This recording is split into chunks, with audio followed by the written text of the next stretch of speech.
Muito bem, galera. Muito bem. Nós estamos com mais um bloco falando sobre intervalos.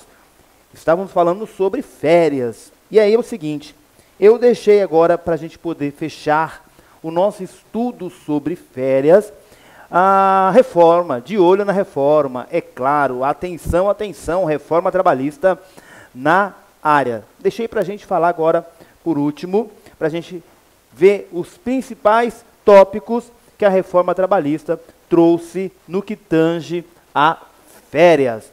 Vejam, uma das informações bem importantes que você tem que levar para a sua prova em relação a férias é o que está previsto agora com a reforma trabalhista, sobre o fracionamento das férias. Você viu que eu falei do fracionamento, quando eu comentei sobre, cuidado aí, sobre as férias coletivas. As férias coletivas, Hinaldo alterou, pode ser fracionado em 2 períodos, um deles não inferior a 10 dias. Agora, tirando as férias coletivas, via de regra, as férias poderá ser fracionadas, agora com concordância, com a anuência do empregado em até 3 períodos e não mais 2 períodos, como tratava antes da 13.467. Agora, pós 13.467, as férias poderão ser fracionadas em até 3 períodos,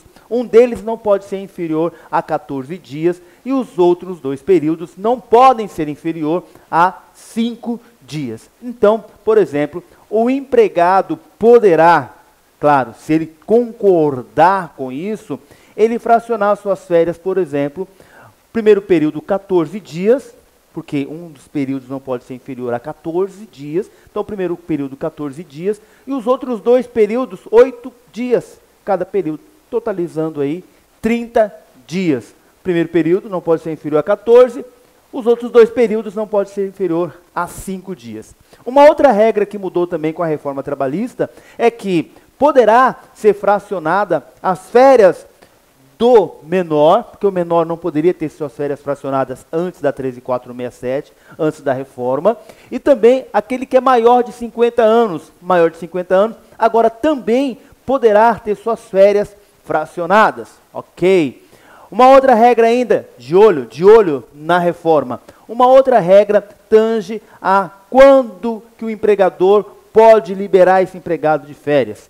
Veja, as férias elas não poderá ser concedida, 2 dias que antecede descanso semanal remunerado ou um feriado. Então, se eu tenho domingo, que é o descanso semanal remunerado, via de regra, então as férias têm que ser antes de 2 dias, não pode ser a véspera do feriado ou do descanso semanal remunerado. Tem que perceber, o empregador tem que ficar atento a esses 2 dias que antecedem feriado, que antecede descanso semanal remunerado, não poderá o empregado sair de férias, ok? Eu separei, é claro, para vocês aqui, esses itens, vou pegar minha canetinha aqui, e vamos que vamos. Aqui, ó, 4 tópicos bem importantes. Desde que haja concordância do empregado, as férias poderão ser usufruídas em até 3 períodos. Cuidado aqui, ó. Desde que haja concordância de quem? Do empregado. Ok?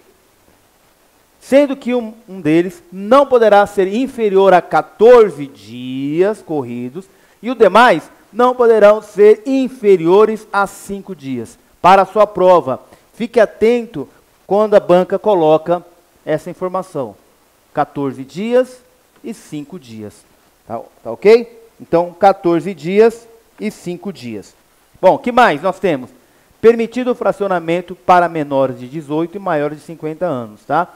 Esse item da CLT, ele foi revogado, então, que proibia, na verdade. Então, agora é permitido o fracionamento. Para quem? Para os menores de 18 e para os maiores de 50 anos. Então agora é permitido, ok? É vedado o início das férias no período de 2 dias, que antecede feriado ou dia de repouso semanal remunerado. E aqui eu coloquei esse último item, embora já existisse aí com a reforma trabalhista, antes da reforma trabalhista, na verdade, né? Mas só para a gente poder reforçar aqui, porque eu já vi essa questão em prova. Ó. O abono de férias, ou seja, converter, né, aquele 1/3, tá? 1/3 em abono pecuniário, veja, o abono de férias deverá ser requerido até 15 dias, eu já vi isso em prova, hein? Cuidado, ó, até 15 dias antes do término do período aquisitivo. Ok? Então, antes de terminar o período aquisitivo, ou seja, 15 dias antes do período aquisitivo, esse empregado ele já tem que se direcionar até o seu departamento pessoal 15 dias antes do término do período aquisitivo. Antes de terminar o período aquisitivo, 15 dias antes de completar os 12 meses, ele deve direcionar ao seu empregador e falar o seguinte: eu vou sair de férias dentro do meu período concessivo, só que eu quero pedir para vocês aí converter 1/3 em abono pecuniário. Pode? Ok. Tem que seguir essa regrinha. 15 dias antes do término do período aquisitivo. Cuidado, hein? Já vi questão sobre isso. Uma outra coisa também importante é que quando você sabe que você vai gozar das suas férias no período concessivo, veja, do período concessivo, naquele ano em que você vai gozar as férias, até 31 de janeiro você pode se direcionar ao departamento pessoal e requerer a primeira parcela do seu 13º. Primeira parcela do 13º que seja pago junto com as férias. Então, por exemplo, você vai sair de férias em um determinado ano, tá? 2019, de repente 2020, vai sair de férias. Beleza. Chegou lá, vai sair de férias em 2019? Ok.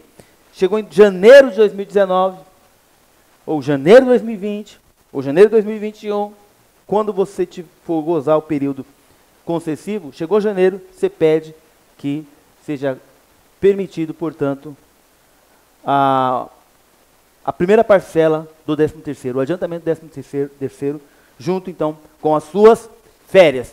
Beleza? Então, era isso que eu tinha para a gente poder fechar o nosso assunto de férias.